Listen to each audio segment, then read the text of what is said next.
नमस्कार, आज का हमारा टॉपिक है ग्रेटेस्ट इंटीजर फंक्शन और ब्रैकेट फंक्शन। पहले इसकी डेफिनेशन को समझने का प्रयास करते हैं। वास्तव में ये फंक्शन होता क्या है। मान लो x कोई भी रियल नंबर है, तो सबसे बड़ा इंटीजर जो x से बड़ा ना हो, जो x को एक्सीड ना करता हो, is known as integral part of x। x का इंटीग्रल पार्ट होता है and is known as and is denoted by this. इससे हम डिनोट करते हैं। तो वो फंक्शन जो इस इंटीजर को x से एसोसिएट करता है, जोड़ता है, उसको हम ग्रेटेस्ट इंटीजर फंक्शन या फिर ब्रैकेट फंक्शन कहते हैं।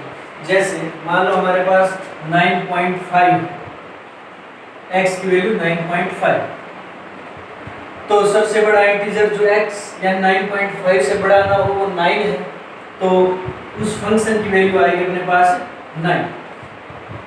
मान लो -0.5 है x की वैल्यू, तो सबसे बड़ा इंटीजर जो -0.5 से बड़ा ना हो वो होगा हमारे पास -1, वो -1 होगा। तो ये जो है ग्रेटेस्ट इंटीजर फंक्शन हमें रियल नंबर की वो वैल्यू देगा, वो इंटीजर उसकी वैल्यू होगी जो सबसे बड़ा इंटीजर होगा x से, जो छोटे उनमें से x को एक्सीड ना करते हैं। जैसे कि हमने एग्जांपल लिए, तो यहाँ से हम देखते हैं, जैसे यहाँ 9.5 को कैसे लिखा जा सकता है, 9 + 0.5 ऐसे हम लिख सकते हैं, और इधर -0.5 को हम -1 + 0.5 ऐसे लिख सकते हैं। तो यानी प्रत्येक real number x can be written as +r। यहाँ पर ये x की वैल्यू हुई, ये इसके ग्रेटेस्ट इंटीजर फंक्शन की वैल्यू +r। तो हम देखते हैं प्रत्येक जो इंटीजर, प्रत्येक जो रियल नंबर है that can be written as x + r। ये r जो है हमारे पास, ये हमेशा क्या रहेगा, ये 0 हो सकता है <1। r की वैल्यू दोनों के बीच में रहेगी। ये इंटीग्रल पार्ट होगा रियल का, ये फ्रैक्शनल पार्ट होगा। तो यहाँ से हमारे पास जो फ्रैक्शनल पार्ट है r = x - greatest integer function of x के बराबर हो। अब अगर मान लो x इंटीजर ही है, तो इसके ग्रेटेस्ट इंटीजर फंक्शन की वैल्यू x ही आएगी, वो नंबर ही आएगा अगर x इंटीजर है। जैसे मान लो 9 है, तो 9 की ग्रेटेस्ट इंटीजर फंक्शन में वैल्यू 9 आएगी। जैसे -1 है तो इसमें आएगी -1 आएगी। इस तरीके से अगर हमारे पास a और b दो इंटीजर है, then by division algorithm a can be written as bq + r, where r is greater than और इक्वल टू 0, लेस देन और इक्वल टू b। नाउ अगर हम डिवाइड कर दें इसको b से, तो a/b = q + r/b। तो यहाँ से हम क्या कह सकते हैं, r इसको भी अगर b से डिवाइड करें तो 0, r/b <1। यानी अगर हम a/b का इंटीग्रल पार्ट देखना चाहते हैं, ये अगर इसको हम इससे कंपेयर करते हैं, तो ये r की जो कंडीशन है उसको सेटिस्फाई करे, r/b लाइज बिटवीन 0 एंड 1। यहाँ से तो a/b का जो ग्रेटेस्ट इंटीजर बनेगा वो q के इक्वल होगा। इसलिए हम कह सकते हैं कि अगर हमें a/b का ग्रेटेस्ट इंटीजर फंक्शन में वैल्यू देखनी है, that will be equal to question, वो क्वेश्चन के इक्वल होगी। ग्रेटेस्ट इंटीजर फंक्शन से रिलेटेड थ्योरम हम करेंगे। अगर x और y कोई दो रियल नंबर है, देन ग्रेटेस्ट इंटीजर फंक्शन जो x का है वो इन दोनों इनइक्वालिटीज और इक्वालिटीज को होल्ड करेगा। These results holds. पहले इसको हम प्रूव करते हैं। फर्स्ट पार्ट, अगर x रियल नंबर है तो x can be written as, हमने बताया x + r, ऐसे हम लिख सकते हैं r लाइज बिटवीन 0 एंड 1 के इक्वल नहीं होगा। तो r जो है वो हमेशा 0 या 0 से बड़ा ही होगा। इसका मतलब ये जो यहाँ पर ये जो नंबर है, या तो x के इक्वल हो सकता है या फिर ये छोटा ही होगा, ऐसा हम कह सकते हैं। या फिर हम यहाँ से ऐसा करते हैं, ये रिजल्ट होल्ड हो रहा है हमारे पास, r जो है वो 0 और 1 के बीच में लाई करता है। ऐड कर देते हैं हम, एडिंग x ऐड करेंगे इनइक्वालिटीज पर कोई फर्क नहीं पड़ने वाला है, तो इसका मतलब x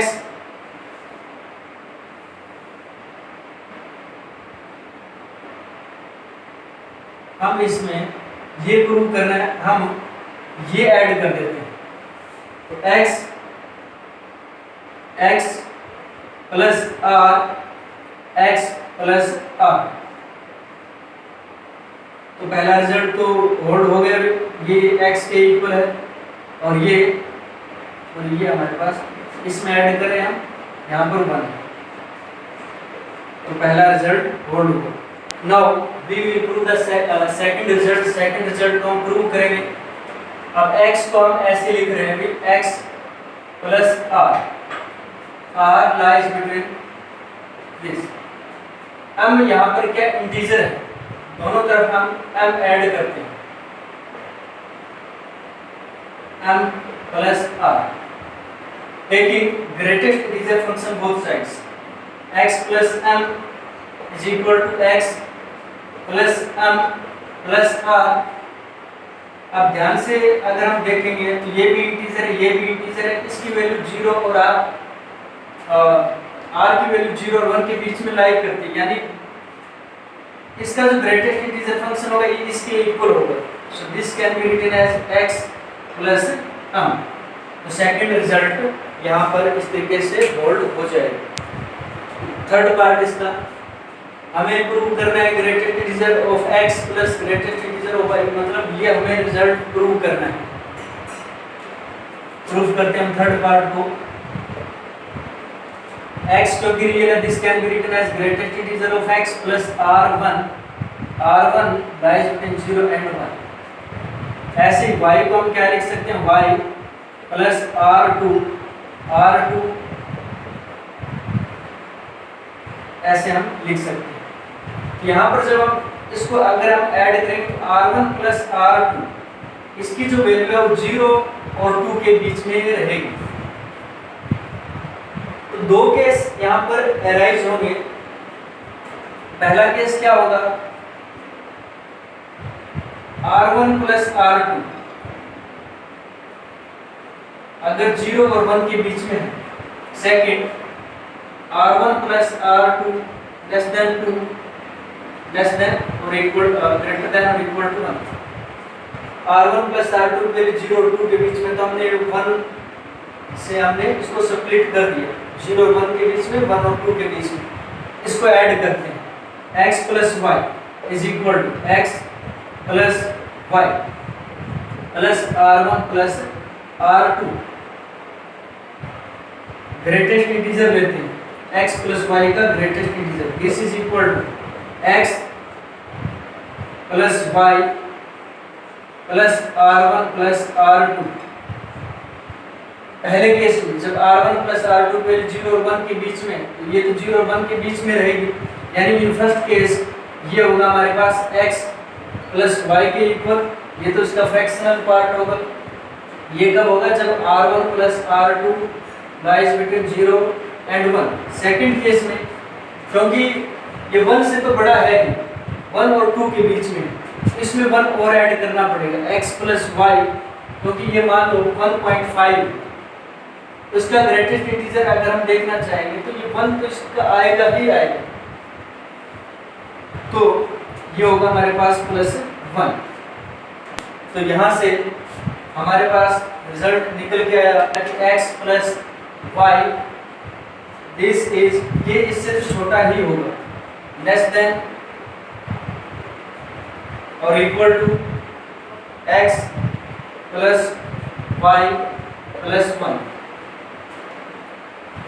यानी एक पार्ट तो यहाँ पर प्रूव हुआ।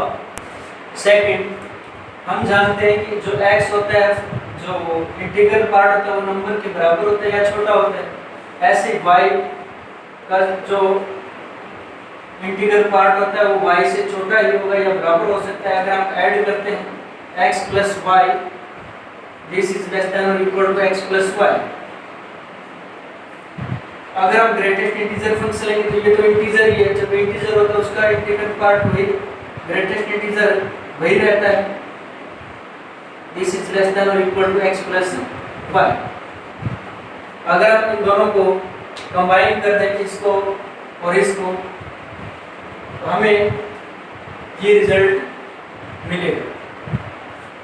क्योंकि कंबाइन करते हैं तो x प्लस वाई का ग्रेटेस्ट इंटीजर फंक्शन इससे बड़ा है और इससे छोटा है, तो थर्ड रिजल्ट यहाँ से होल्ड होता है। नेक्स्ट पार्ट, फोर्थ पार्ट इसका,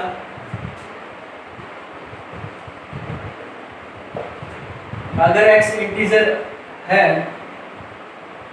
इंटीजर को बिलोंग करता है, तो x का ग्रेटेस्ट इंटीजर फंक्शन x के इक्वल आएगा और माइनस x का माइनस x के इक्वल आएगा। तो माइनस x में इंटीजर अगर हम ऐड करेंगे x plus minus x, this is equal to 0 when x belongs to integer. Next, if x does not belongs to integer, then x can be written as this type r greater than or equal to 0 less than 1, minus x लिखेंगे, this is equal to minus x minus r, minus से multiply किया हमने, यहाँ से हम इसका greatest integer लेते हैं तो minus x, this is equal to minus x minus r. अब क्योंकि आर की वैल्यू 0 और 1 के बीच में है, सो माइनस एक्स इसकी वैल्यू हमारे पास आएगी माइनस एक्स माइनस 1। सो इस केस में x plus minus x, this is equal to minus 1। इस केस में ये आएगा हमारे पास। सो फोर्थ प्रॉपर्टी यहाँ पर इस तरीके से होल्ड होगा। We have a theorem, if x is any real number then this holds where n is a positive integer। n क्या पॉजिटिव इंटीजर है, तो ये तो इंटीजर ही होगा और n भी इंटीजर है। by division algorithm this can be written as nq plus r, ऐसे हम लिख सकते हैं, where r lies between 0 and n by division algorithm। so x n से डिवाइड कर देते हैं हम, this is equal to n q plus r upon n, और इस r upon n की वैल्यू इसको भी n से डिवाइड करेंगे तो r upon n 0 और 1 के बीच में होगा। ग्रेटेस्ट इंटीजर लेते हैं, x upon n is equal to q plus r upon n। so this ये r upon n की वैल्यू 0 और 1 के बीच में है, so this is equal to q। Left hand side हमारे पास q के इक्वल आए, लेफ्ट हैंड साइड हमारे पास q के इक्वल आएगी, राइट हैंड साइड को निकालते हैं। Since x can be written as, x को हम इस तरीके से लिख सकते हैं, where s lies between 0 and 1, और इसकी वैल्यू हमारे पास